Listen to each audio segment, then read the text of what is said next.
साथियों नमस्कार। साथियों आज मैं फिर एक नया वीडियो लेकर आपके समक्ष हाजिर हुआ हूं। अंता विधानसभा के उपचुनाव में कांग्रेस प्रत्याशी प्रमोद जैन की नामांकन रैली में 15 अक्टूबर बुधवार के दिन राजस्थान के तमाम बड़े नेता मंच पर नजर आए और प्रमोद जैन को जिताने की कार्यकर्ताओं और मतदाताओं से अपील की। अंता विधानसभा का उपचुनाव पहले से ही चर्चा में है। चर्चा प्रमोद जैन के कांग्रेस का प्रत्याशी घोषित होने के बाद से ही शुरू हो गई थी, क्योंकि अंता विधानसभा के उपचुनाव में कांग्रेस नेता नरेश मीणा उम्मीद लगाकर बैठे थे कि कांग्रेस उन्हें प्रत्याशी बनाएगी, मगर पार्टी ने प्रमोद जैन को प्रत्याशी बनाया और प्रमोद जैन के एक दिन पहले नरेश मीणा ने एक बार फिर से कांग्रेस से बगावत कर निर्दलीय के रूप में 14 अक्टूबर को विशाल रैली के साथ अपना नामांकन भर दिया। नरेश मीणा के नामांकन रैली में उमड़ा जन सैलाब कांग्रेस प्रत्याशी प्रमोद जैन के लिए चुनौती था। उन्हें भी नरेश मीणा से अधिक जन समर्थन दिखाना था। यदि दोनों के नामांकन रैली में उमड़े जन सैलाब का विश्लेषण करें तो नरेश मीणा प्रमोद जैन पर भारी नजर आएंगे, क्योंकि एक तरफ नरेश मीणा अकेले थे और उनके समर्थन में जन सैलाब नजर आ रहा था, वहीं दूसरी तरफ प्रमोद जैन की नामांकन रैली में कांग्रेस के नेता पूर्व मुख्यमंत्री अशोक गहलोत, कांग्रेस के राष्ट्रीय महासचिव सचिन पायलट और जितेंद्र सिंह, राजस्थान कांग्रेस के राष्ट्रीय प्रभारी सुखजिंदर सिंह रंधावा, कांग्रेस के प्रदेश अध्यक्ष गोविंद सिंह डोटासरा, राजस्थान विधानसभा में नेता प्रतिपक्ष टीकाराम जूली, कांग्रेस के राष्ट्रीय सचिव धीरज गुर्जर सहित दर्जनों प्रदेश स्तर के नेता मौजूद थे और इन तमाम नेताओं की मौजूदगी में प्रमोद जैन ने अपना नामांकन भरा, जबकि नरेश के साथ कोई चर्चित राजनीतिक चेहरा नहीं था।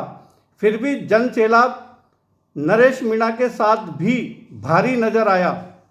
चर्चा हुई कि पहली बार किसी चुनाव में कांग्रेस प्रत्याशी के पर्चा दाखिले में कांग्रेस के तमाम बड़े नेता जुटे थे। चर्चा ये भी हुई कि क्या अशोक गहलोत ने प्रमोद जैन को अंता विधानसभा के उपचुनाव में प्रत्याशी बनवाकर कांग्रेस के नेताओं को एकजुट कर दिया, जो 15 अक्टूबर को नामांकन रैली में नजर भी आया। चर्चा ये भी हो रही है कि क्या प्रमोद जैन राजस्थान कांग्रेस के भीतर सर्वमान्य बड़े नेता हैं, जिनके नामांकन में तमाम बड़े नेता जुटे। ये सही है कि अब से पहले किसी भी कांग्रेस प्रत्याशी की नामांकन रैली में एक साथ तमाम नेताओं को नहीं देखा, मगर वह क्या राज है जिसके कारण राजस्थान के तमाम कांग्रेसी नेताओं को प्रमोद जैन के नामांकन में शामिल होना पड़ा। साथियों, मेरे वीडियो को अंत तक देखना, मैं आपको आगे बताऊंगा। मेरे वीडियो को सब्सक्राइब और लाइक करें और शेयर करें और अंत तक देखें।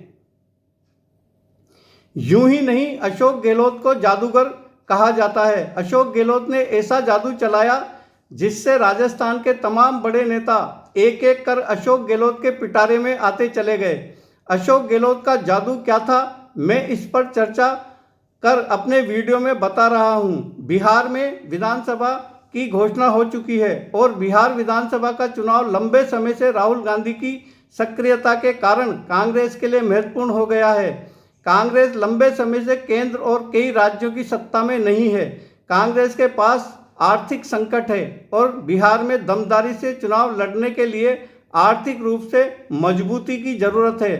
कांग्रेस हाईकमान ने राजस्थान के पूर्व मुख्यमंत्री अशोक गहलोत और छत्तीसगढ़ के पूर्व मुख्यमंत्री भूपेश बघेल को बिहार चुनाव में बड़ी जिम्मेदारी दी है। दोनों को ही मुख्य पर्यवेक्षक बनाया है। साथियों, ध्यान से समझना, एक तरफ राजस्थान के नेता अशोक गहलोत को पार्टी हाईकमान ने बिहार में बड़ी जिम्मेदारी दी है और जिम्मेदारी मिलने के बाद पहली बार बिहार गए।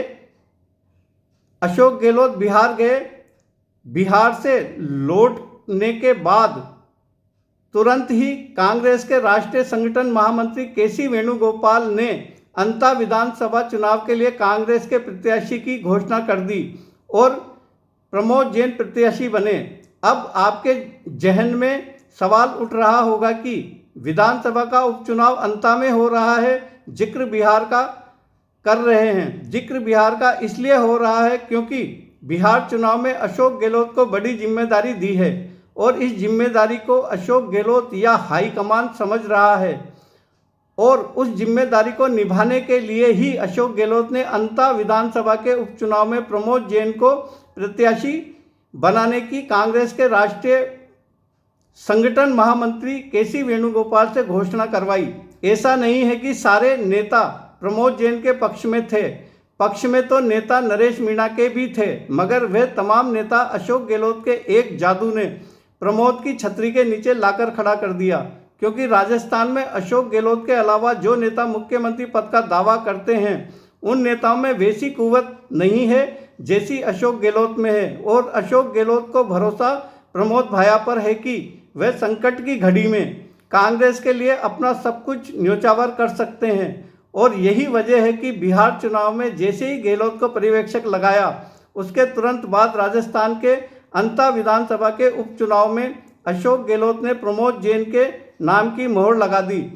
साथियों, अशोक गहलोत सरकार में अशोक गहलोत ने प्रमोद भाया जैन को खनिज विभाग के अलावा एक और महत्वपूर्ण विभाग दिया था और वह था पशुपालन विभाग।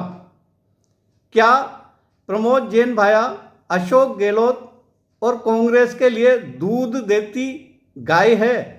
और इसका एहसास कराने के लिए ही अशोक गहलोत ने प्रमोद जैन को खनिज मंत्रालय के अलावा पशुपालन मंत्रालय भी दिया था।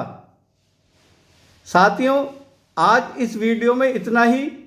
साथियों, मेरा वीडियो आपको कैसा लगा कमेंट बॉक्स में जाकर मुझे सुझाव जरूर दें। इस वीडियो को शेयर करें, लाइक करें और मेरे YouTube चैनल देवेंद्र यादव कोटा राजस्थान को सब्सक्राइब करें। जय हिंद, नमस्कार।